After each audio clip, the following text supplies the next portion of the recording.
lesson. So, when I see what's going on in Gaza, and I see these, really terrible things that are happening, and I know that these are my people doing it, and many well-meaning people, these kids, these soldiers, many of them are really, really well-meaning, good hearts. They're coming from a place of honor and service, and protection and wanting and valor and wanting to do something for their country or for their people.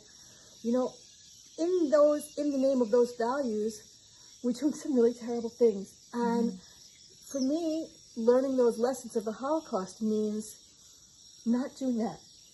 Not doing that. And so for me, when you use the word genocide and you're saying, my people are suffering, or even not even your people, these people in Gaza are suffering, 40,000 people, including a lot of babies. I mean, this week there was a terrible story, I don't know if you saw this, about these 4-day-old twin babies who were killed. It's very hard to talk about because they were killed, and their mother was killed. And the father had just gone out to do his Tudat Leda, to grade their birth certificate, and came back, and his 4-day-old babies were killed by the idea. Those are my people doing that, and I can't survive.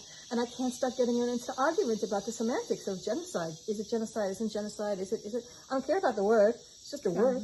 It's a word, okay? We need to address this. We need to address this, and we need to understand and really reclaim the words. Like when we said never again after the Holocaust, it wasn't never again for the Jewish people. It was never again for any people, for anybody.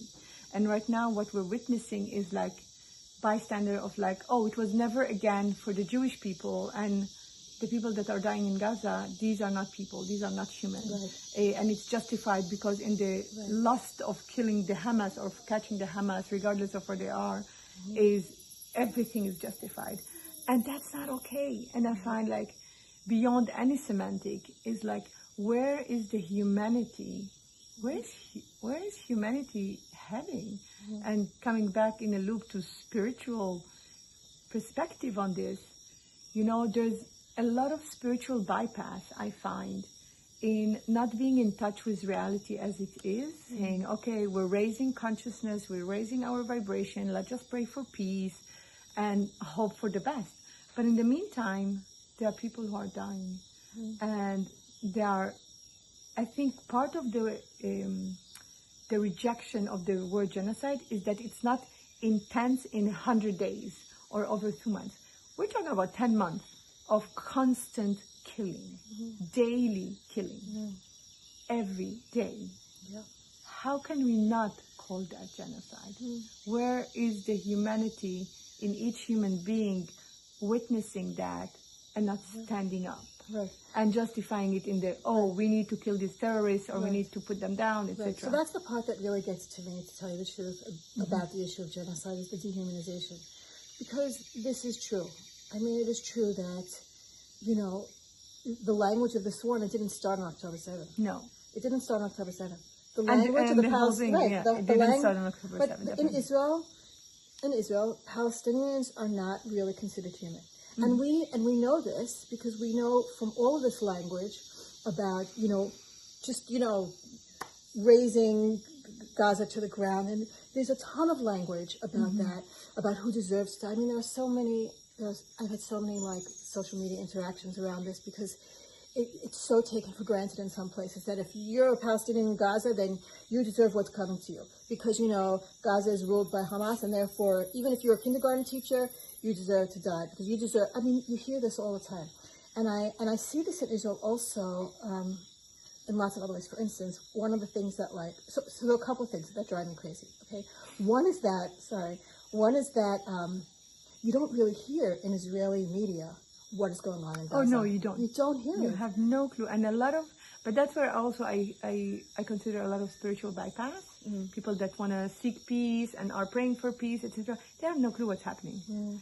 And it's in an age where the information is available in front of you, denying that information by claiming that it's fabricated by by Al Jazeera, it's fabricated by Hamas, it's fabricated by, come on, how many, you have the same information from so many different sources, except from the Israeli media. And so So that makes everybody's lying. everybody's lying. The Lying. whole world is Yes. lying except for you. Right. Like imagine a kid coming and saying, like, as in a kindergarten, because I feel like sometimes we're in a kindergarten, like saying they're all hating me, Right.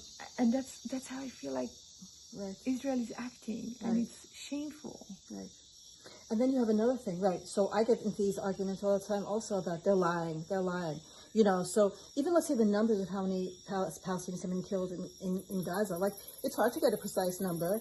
You know, these numbers are difficult, and It you know, doesn't really matter. it doesn't matter. I mean, really, what does it matter if it's 37,000 or 39,000? I mean, nobody will know for sure anyway for a long time. And also, there's bodies in rubble, and there's all kinds of things that.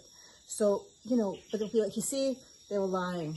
Or it's like, there's not really a humanitarian crisis. You see people are eating, or it's like, no, food is getting in. It's like, so all of that stuff about having to prove that they're lying is really a really big problem. I talked about this in our first episode because I really encountered that in this job that I had that I talked about, where I was like taught to prove that Palestinians are lying. And that was a big turning point in my life, to realize how much I had been indoctrinated into that, and how the second I stopped doing that, it's like I started to see the world, you know, I started to see reality differently. And also I started to see, the other thing that I wanted to share was about another thing that the media does that drives me crazy, is that if they report on an event where a Palestinian was killed, if the Palestinian was designated to be a terrorist for whatever reason, their life doesn't matter. And how does that play out? It'll be, oh, there was a terrorist incident, nobody was injured. Right? So the Palestinian was killed. The media has already determined that that person was a terrorist, even though we don't know the details. There was no judge and jury. But as soon as like the IDF says, oh, that person who's dead was a terrorist, their life doesn't even count as a life. The media doesn't even bother to say, oh, and one Palestinian was killed. There are no